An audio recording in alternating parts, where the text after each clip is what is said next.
வணக்க நண்பர்களே, கல்வியும் வேணும் செய்தியும் வேணும்னா மாஹாஸ் லேர்னிங் ஹப் உங்களுக்காகவே. நான் மகராஜன். தினமும் யூஸ்ஃபுல் கான்டென்ட் போடுவோம். இன்னும் சப்ஸ்கிரைப் பண்ணலையா? இப்பவே பண்ணுங்க. இது முற்றிலும் ஃப்ரீ. சரி வாங்க போலாம். வணக்கம். இந்தியாவுல மறுபடியும் லாக்டவுன் வரப்போகுதா? இந்த ஒரு கேள்விதான் கடந்த கொஞ்ச நாளா சோஷியல் மீடியா முழுக்க தீயா பரவிட்டு இருக்கு. இந்த பரபரப்பான சூழல்ல எது வதந்தி, எது உண்மைங்கிறத நாம இப்போ தெளிவா பிரிச்சு பார்க்க போறோம். வாங்க பார்க்கலாம். ஆமா, இந்த ஒரு கேள்விதான் இப்போ எல்லாரு மனசுலயும் ஓடிட்டு இருக்கு. சோஷியல் மீடியாவை திறந்தாலே இதே பேச்சுதான் இல்லையா? பெட்ரோல் பங்க்ல எல்லாம் பாத்தீங்கன்னா பெரிய கியூ, ஜனங்களுக்குள்ள ஒரு பதட்டம். உண்மையில என்னதான் நடக்குது? இது மாதிரி மெசேஜஸ் நீங்க கண்டிப்பா பார்த்திருப்பீங்க. வாட்ஸ்அப் ஃபார்வர்டா, ஃபேஸ்புக் போஸ்டா நம்மகிட்ட வந்து தேவையில்லாத ஒரு பயத்தை ஜனங்களுக்குள்ள உருவாக்குது. பாருங்க, இந்த வதந்திங்க ஜனங்களை எவ்ளோ குழப்பிருக்குன்னு. இதோட விளைவுதான் பெட்ரோல் பங்குல திடீர்னு இவ்ளோ கூட்டம். இதுவே ஒரு செயற்கையான தட்டுப்பாட்டை உருவாக்கிடும். அபாயம் இருக்கு இல்லையா?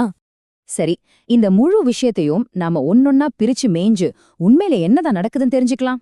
முதல்ல இந்த சோஷியல் மீடியால உருவான பெரிய பீதிய பத்தி பேசலாம். நீங்க குழப்பம் அடைறதுல ஆச்சரியமே இல்ல. ஆனா இந்த வதந்தி ஏன் இவ்ளோ வேகமா பரவச்சுன்னு பார்க்கலாம் வாங்க. ஒரு வதந்தி எப்படி எங்கிருந்து உருவாச்சுன்னு நம்ம புரிஞ்சுகிட்டாலே போதும், உண்மைய எதுன்னு சுலபமா கண்டுபிடிச்சிடலாம். வாங்க இதோட ஆணி வேரைய பாத்திரலாம்.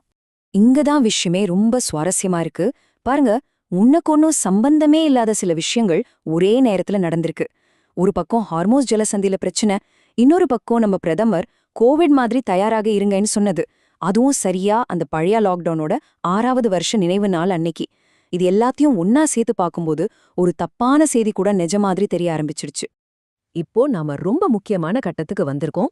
இந்த லாக்டவுன் வதந்திக்கெல்லாம் ஒரு முற்றுப்புள்ளி வச்சுட்டு உண்மையான நிலவரம் என்னன்னு அதிகாரப்பூர்வமாவே பாத்துரலாம்.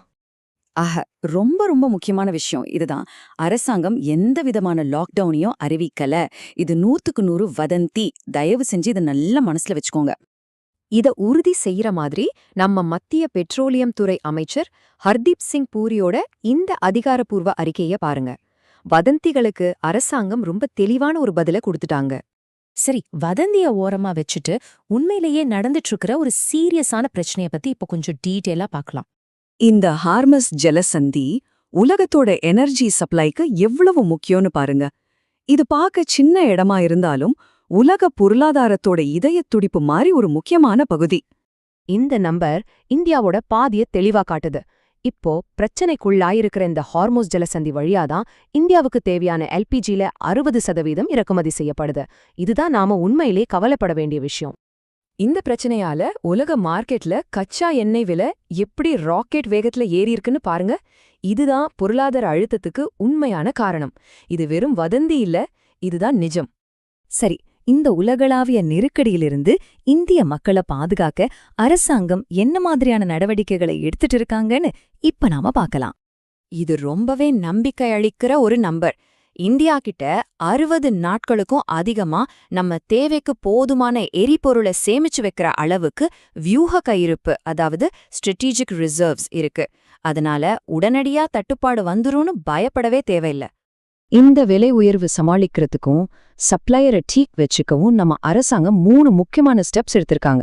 வரிய குறைச்சது, கையிருப்பை பயன்படுத்துறது, ஏன் ஏற்றுமதிக்கு வரி போட்டதுன்னு பல வழிகள்ல நிலைமைய கட்டுக்குள் கொண்டு வர முயற்சி பண்றாங்க. இதுல கலால் வரி குறைப்பு உண்மையிலே சாதாரண ஜனங்களுக்கு ஒரு பெரிய ரிலீஃப். இந்த டேட்டாவை பாருங்க. உலக அளவுல பெட்ரோல், டீசல் விலை ஏறின வேகத்தை விட இந்தியால விலை உயர்வு கட்டுப்படுத்தப்பட்டிருக்கு. அரசாங்கத்தோட இந்த நடவடிக்கைகள் உலக விலை உயர்வின் முழு தாக்கத்திலிருந்தும் நம்மள ஓரளவுக்கு பாதுகாத்திருக்குன்னு இதுல இருந்து நல்லாவே தெரியுது. இதுவரைக்கும் நாம பார்க்க எல்லா விஷயத்தையும் ஒன்னா சேர்த்து ஒரு தெளிவான சுருக்கத்தை இப்ப பார்க்கலாம். இது போலிச் செய்திக்கும் உண்மைக்கும் உள்ள வித்தியாசத்தை உங்களுக்கு பளிச்சுன்னு காட்டும்.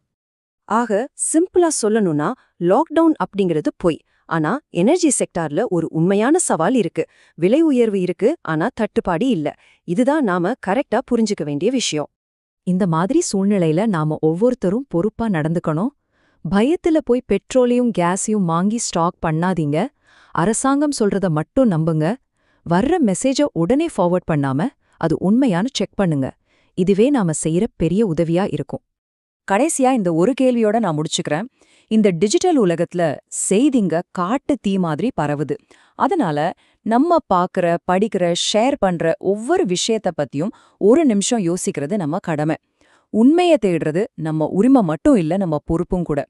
யோசிப்பீங்க இல்லையா? நண்பர்களே, இந்த வீடியோ பார்த்ததுக்கு மிக்க நன்றி. இது உங்களுக்கு யூஸ்ஃபுல்லா இருந்துச்சா லைக் பண்ணுங்க, ஷேர் பண்ணுங்க. இன்னும் சப்ஸ்கிரைப் பண்ணலையா? இப்பவே பண்ணுங்க, ஃப்ரீ தான். அடுத்த வீடியோல சந்திப்போம். நன்றி, வணக்கம்.